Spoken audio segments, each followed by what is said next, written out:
Ito, ang latest weather update.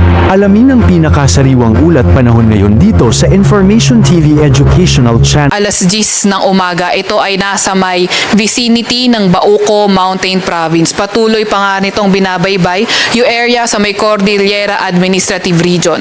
Ito ay nagtataglay ng lakas na hangin na 95 kilometers per hour malapit sa sentro at bugso na aabot sa 160 kilometers per hour. Kumikilos sa direksyong Kanluran, Hilagang Kanluran sa bilis na 20 kilometers per hour. So may kita nga natin na may kalakihan nga itong si Christine at nagdadala ng mga paulan sa malaking bahagi ng Luzon, almost whole Luzon and sa ilang bahagi rin ng Visayas area. Maliban nga dito kay Christine, may minomonitor din tayong low pressure area sa labas ng ating Philippine Area of Responsibility. Nananatiling malaki yung tsansa na ito ay maging bagyo in the next 24 hours.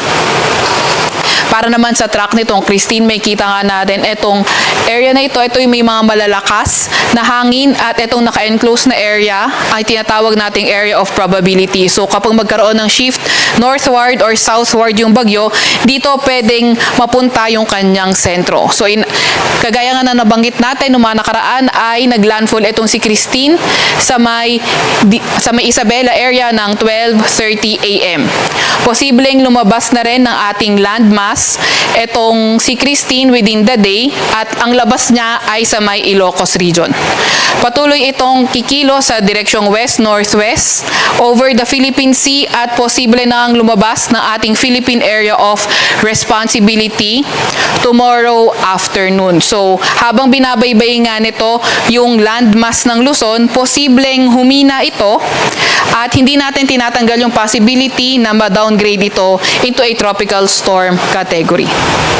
Pero kahit hihina siya, habang binabaybay yung landmass, pagdating ulit ito sa karagatan, posible nga rin itong makapag-ipon ulit ng lakas. Dahil nga kay Christine, nakataas pa rin ang Tropical Cyclone Wind Signal number 3 sa may Mountain Province, Ifugao, Benguet, northern portion ng Nueva Vizcaya, southern portion ng Ilocos Sur, or southern portion ng Ilocos Sur, La Union at Pangasinan. Signal number 2 naman sa may Cagayan kabilang ng Babuyan Islands, Isabela, sa may Quirino, nalalabing bahagi ng Nueva Vizcaya, Apayao, Kalinga, sa may Abra, Ilocos Norte, nalalabing bahagi ng Ilocos Sur, Nueva Ecija, pati na rin sa may Aurora at Bulacan area.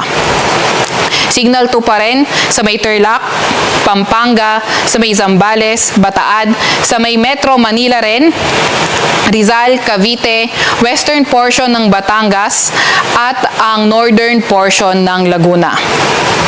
Samantalang signal number 1 sa may Batanes area, nalalabing bahagi ng Batangas, nalalabing bahagi ng Laguna, nalalabing bahagi ng Quezon, sa may Oriental Mindoro, sa may Marinduque, sa may Romblon, northern portion ng mainland Palawan, kabilang na nga ang Calamian Islands. Signal number 1 naman sa Cuyo, Calayan Islands, Camarines Norte, Camarines Sur, Catanduanes, Albay, Sorsogon, pati na rin sa Masbate, kabilang na nga ang Ticao at Burias Islands.